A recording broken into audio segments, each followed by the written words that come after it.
Hi everybody, my name is Emma, this is Emma Rosen Books, and today I am filming for you the Authortube in Practice and Theory tag. I was tagged to do this by Dane Cobain. I don't know who did the original. If I can figure it out, I will put it down below. Sorry I'm filming in my car today. I've got builders at my house, plus it's the school holidays, and so the kids are at home, so just the noise, I can't get away from it. I've tried everything. In fact, I've been trying to film this video for about 4 days and I've just given up and I've driven somewhere so I can sit in my car. So I'm very sorry for doing this, but you know what? I think the lighting isn't so bad in here. But I've got to say, Charlie Heathcote, if you're watching this, how do you position your camera? Because right now this camera is on top of a CD wallet, a dog bowl that happens to be in my car, and a box of glasses wipes. So Charlie, I'd like to know, like, do you have a really tall bulkhead on your car? I'm intrigued. Anyway, the questions for this tag, I have already lost them. So the first question, how do you normally start writing a poem? Well, I haven't written tons of poetry over the years. Every now and again I'm in the mood for writing a poem, but I have recently written a children's poem, which I'll be telling you more about soon. And with that one, I mapped out what the plot was, and I kind of didn't worry about the rhythm of the words or anything like that. And I just, you know, wrote out the plot and, you know, who would talk to who and what's happening here and all of that, just in any kind of words, as I say, without worrying about the poetry of it, just worrying about the plot side of things. And then I went back through at that point, and I'd already found bits that did work. I'd kind of naturally come up with some bits that were quite poetic along the way, but I hadn't worried about it. And then I went back and organised things and reworded things. That particular poem does rhyme, so I went back through and looked at how I could make words rhyme and how I could rearrange sentences so that I don't like it when it's like a forced rhyme. And I went through and looked for like where you can do, I don't know the word, but like almost rhyme. Yeah, and then went back and rearranged it so it was poetical and it flowed, and that was it, really. But yeah, it was literally, came up with an idea, wrote out some brief notes actually to start with, this is what's going to happen, and then went through and just thought dumped and then fixed it later. Number 2, how do you normally start writing a short story? There is no normal. I've never written a short story, so I don't know.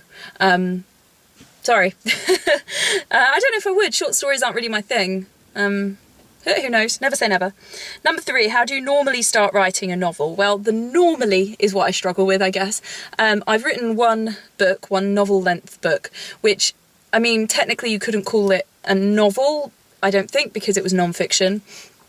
But I guess, you know, it's a similar idea. But with that one, because it was based on life experience, I kind of lived it and wrote it down as I did it. But then there were sections where I'd have had a whole load of experiences and then was going back and writing about things. So with that instance, I would type out sketchy notes and then go back through, or kind of have a chapter heading and then say, you know, in this chapter I'm going to talk about this experience and that experience and so on. And then in my book, the chapters alternate between my life experience and then factual information. So then I would add in factual stuff and write that as notes and then elaborate on it, and then turn it. I have a tendency to write in quite an academic way because I have a reasonably academic background, and I naturally write that way, so I was having to change that and make that more colloquial so it was fitting with the experience side of things. That's how I wrote that.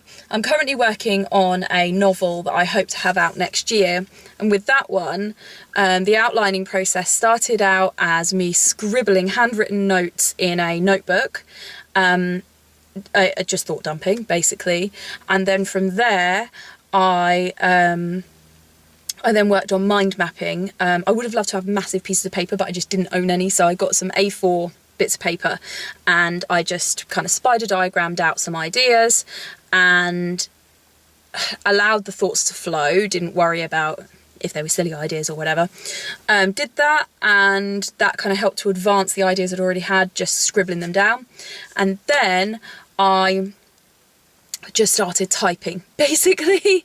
And then as I've been going, I kind of go back and write notes, or again, I might write a chapter heading and a few a few notes underneath to remind me kind of where I'm going. So really that's it. That's just the way I work. I hope that makes some kind of sense, but I don't have like masses of experience to be able to talk about loads of novels and like a process that has evolved. It's a bit of a learning curve, I guess. Number 4, do you have a writing strategy? No, not particularly. I mean, if you're talking about in terms of the way that I write, no. I just write things down and see if it sounds good. If you're talking about do I have a way of organising my life in order to write, I'm very good at forcing myself to write because I know that I have very limited time. So I write when I have work days, which is 2 days a week, and in the evening. And I am pretty good at being disciplined about that because I've had years of doing it. I did a master's degree when started it before my first baby was born, and I finished it just after my second baby was born. So I got really good at being able to just grab moments, and that's just continued to now. So yeah, it is just a case of knowing that if I've got a moment, that's the only opportunity I'm going to have, and taking advantage of it. Number 5, do you compose on paper or a computer? On a computer. The only time I use paper is just for scribbling notes down because I find handwriting a bit quicker. Only a little bit quicker, but yeah, computer, absolutely, because then I can go back and change things and all of that. I'm not a pen and paper kind of girl at all. Number 6, you're allowed to claim one work of fiction as your own. What is it? Well, Dane claimed The Handmaid's Tale, which I wanted to claim. So if he's already claimed that, then I'm gonna go for The Princess Bride, because that is just so hilarious and so avant-garde and brilliant, and I love it. And it started with me loving the film, and then I read the book. I only read it last year, I think, maybe last January, and absolutely loved it. So I'm going to claim that one. Number 7, do you set goals? If so, how? I do. I set kind of time goals, and they tend to be monthly, like this month I want to work on this and I expect to have this done by the end of the month, or looking ahead and saying, okay, this I need to have the draft done by whatever month, May or whatever, and then I want the editing done by August or whatever. But I'm not super hard on myself if I don't manage to achieve it. If I'm a bit behind, that's okay, and I just do my best. At the moment I'm taking part in Camp Nano, so I've been trying to keep up with the words, but I've been struggling because Easter holidays and all of that. So yeah, but yeah, for me it's usually time. I want this done by this time, and that helps me to kind of visualise a timeline of where I need to be. Number 8, boom, you win the Nobel in literature. What is it that got you the award? Well, I've written published one book, so it'll be that. It'll be Milk. Links are below. Number 9, boom, you're a Nobel winning millionaire. Where do you live and what do you drive? I've got to say, I would just live where I live. I really am very happy with the place that I live. I would not have any desire to live anywhere else. And when I was young, my dad lived abroad a lot, so I got a bit of a taste of an expat lifestyle, although personally I still lived in the UK. So I'm not interested in living abroad because it was never something that appealed to me.